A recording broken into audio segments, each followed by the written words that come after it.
Definimos na aula passada a filosofia como a ciência das causas primeiras.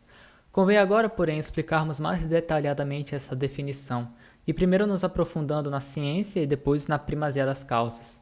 Após isso, explicaremos a divisão das ciências conforme a primazia de cada causa e a ordem das disciplinas entre si, das quais a primeira é a lógica.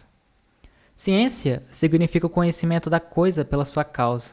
De fato, podemos conhecer o que uma coisa é e temos a sua definição, mas quando conhecemos a causa por que a coisa é assim, aí nós dizemos que nós possuímos a ciência dessa coisa.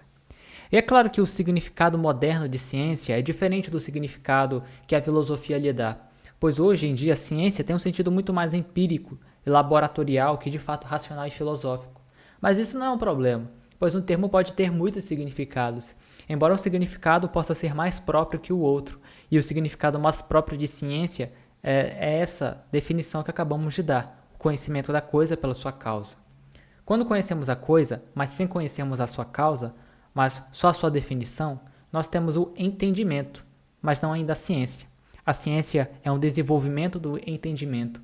E quando, além disso, a ciência se estende às causas primeiras, além de ciência, nós temos sabedoria.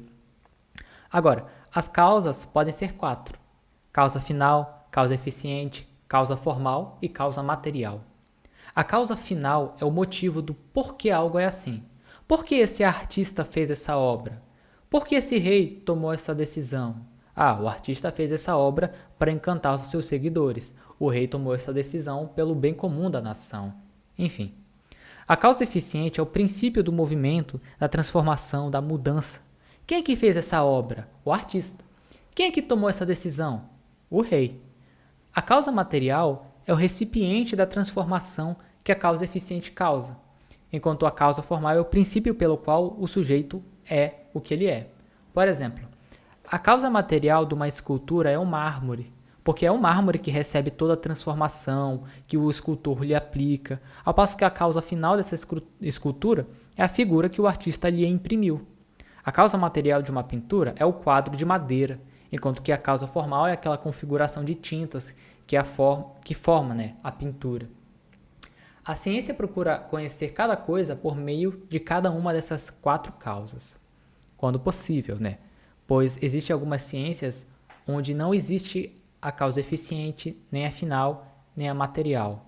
Por exemplo, na matemática, não se prova por meio da causalidade final. Nenhum matemático prova o seu raciocínio porque é melhor que seja assim, é mais conveniente, ou porque um item é causa de outro. Não.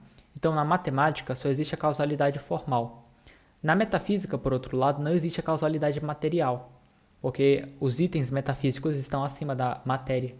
Enquanto que só na filosofia natural é que existem as 4 causas de todas juntas.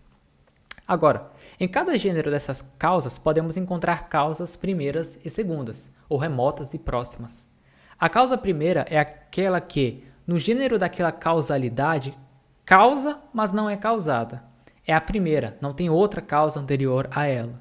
Por exemplo, a causa eficiente primeira de uma arte é o artista, mas a próxima é um instrumento que o artista usa, pois o instrumento não causa a menos que seja movido constantemente pelo artista, que é a causa principal.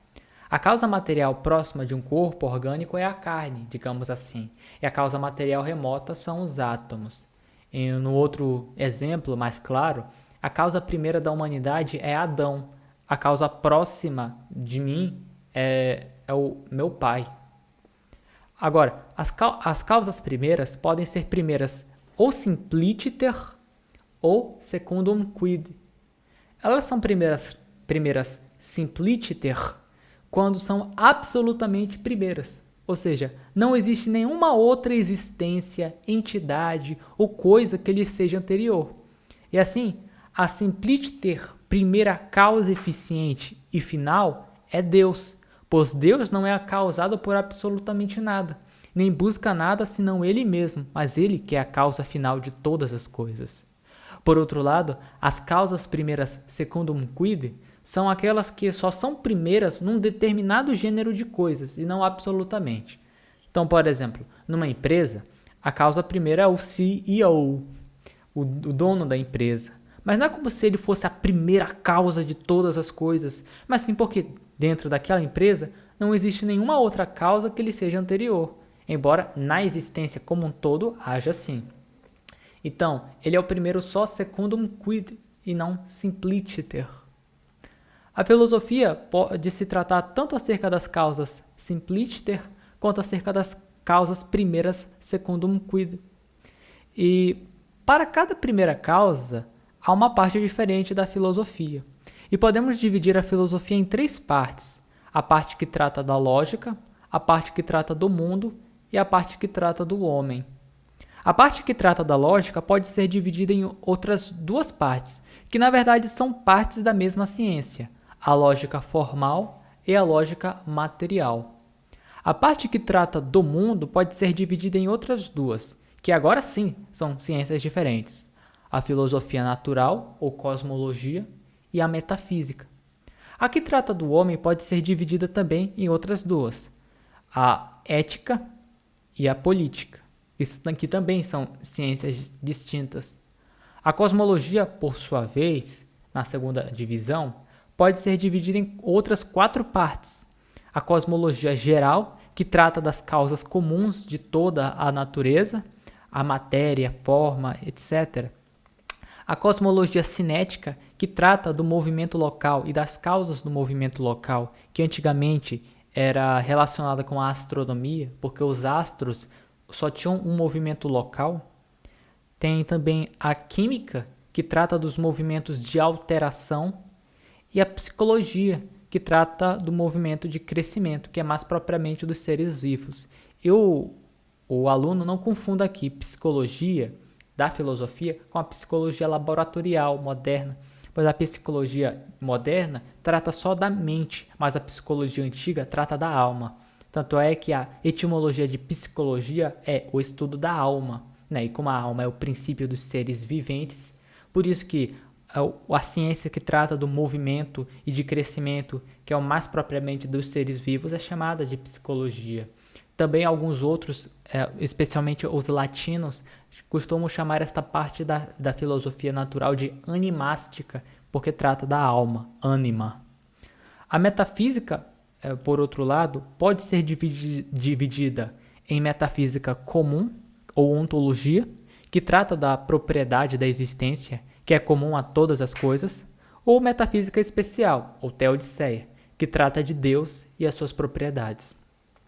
Assim, podemos formar essa ordem das disciplinas no estudo da filosofia, que todos deveriam seguir, respectivamente: a lógica formal, a lógica material, cosmologia comum, cosmologia do movimento, química, psicologia, ontologia, teodiceia, ética e política. Essa é a ordem que a maioria dos escolásticos aceita. Alguns, porém, colocam a ontologia antes da cosmologia, como Tiago Sinibaldi, e outros põem a cosmologia antes mesmo até da lógica formal. Embora eles não procedam mal assim, não procedem da melhor forma. A melhor forma é essa, como foi apresentada pelo Joseph Gradit, cujas explicações comentaremos a seguir durante o curso. A lógica antecede todas essas ciências. É a primeira e a porta do ensino de todas elas. Pois assim como o cirurgião só pode saber como operar uma cirurgia conhecendo antes os seus instrumentos, o filósofo só pode saber como proceder bem no caminho da verdade conhecendo o seu instrumento próprio, que é a lógica. Existem em nós 2 lógicas: a lógica natural, com a qual todos nascemos, que é a disposição natural da nossa inteligência de procurar a verdade e rejeitar toda contradição e falsidade, e tem a lógica artificial, que obtemos por meio do aprendizado, que é um conhecimento que aperfeiçoa essa nossa disposição natural para buscar a verdade. Pois, de fato, a arte serve para aperfeiçoar a natureza e elevá-la a algo que ela, sozinha, não conseguiria. Por exemplo, nós fazemos armas porque os nossos golpes sozinhos não matam os animais. Nós fazemos casas porque as cavernas sozinhas não nos oferecem todos os meios de uma boa vivência. Aprendemos a agricultura porque nem sempre podemos esperar pela natureza. Assim também, não devemos confiar 100% na nossa disposição natural para o saber, como se fosse dispensável toda disposição artificiosa, pois há coisas que a nossa natureza sozinha não consegue alcançar com segurança, pela dificuldade do assunto, a necessidade de aprofundar, etc. E daí que vem a lógica artificial, em socorro da nossa incapacidade natural. Para vocês verem quão necessário é o estudo de lógica, antigamente os médicos tinham que se exercitar muito no estudo de lógica antes de poderem dar aulas, antes de poderem fazer suas operações, pois assim seriam melhor dispostos para conhecerem as causas das doenças. As crianças eram introduzidas ao aprendizado da lógica desde os 12 aos 14 anos, porque na Idade Média ela era a primeira das artes liberais. E se eu não me engano, São Tomás começou com 10 e terminou aos 14 anos o estudo de lógica. Após isso, foi mandado para a Universidade de Nápoles para se aprofundar em filosofia. Então, naquela época, era sumamente necessário que você tivesse pelo menos um conhecimento básico de lógica. Nem que fosse para você ser só um artista ou um escultor. Porque assim, essas profissões, elas utilizavam muito das técnicas geométricas, os elementos de Euclides, etc., que também eram ensinados universalmente nas universidades, e para entendê-los era necessário aprender lógica. Então, se até para coisas pequenas como essa, a lógica era indispensável, quem dirá então para conhecer a natureza de Deus? É um erro grave e funesto quem se mete a ler as obras dos grandes teólogos, a Suma Teológica, as Ordinatas de Escoto, Ordinatios, perdão, sem saber de cor nem as 10 categorias. Essa foi a causa dos maiores erros dos que interpretavam mal a Bíblia. Eles não conheciam lógica e por isso, quando viam alguma atribuição corpórea a Deus, imaginavam que Deus era um corpo. Deus, o braço santo de Deus fez maravilhas, então quer dizer que Deus tem braços e que quem fala outra coisa acredita no que está errado, não sei o que. Isso é um erro, porque eles não conhecem lógica. A lógica é indispensável até para a teologia, até mesmo para a união mística, porque Deus não pode se revelar em contradições para nós. Assim, é sumamente necessária a lógica. Adão e Eva foram criados por Deus tendo já o conhecimento artificial de lógica, como os conibrincenses vão dizer, mas esse conhecimento artificial de lógica foi perdido, né, na queda de Adão e Eva, senão todos nós seríamos já um Victor Elios da vida. Enfim, galerinha, vamos para a nossa próxima aula. Muito obrigado se vocês acompanharam até aqui. Deus abençoe. Em nome do Pai, do Filho e do Espírito Santo. Amém.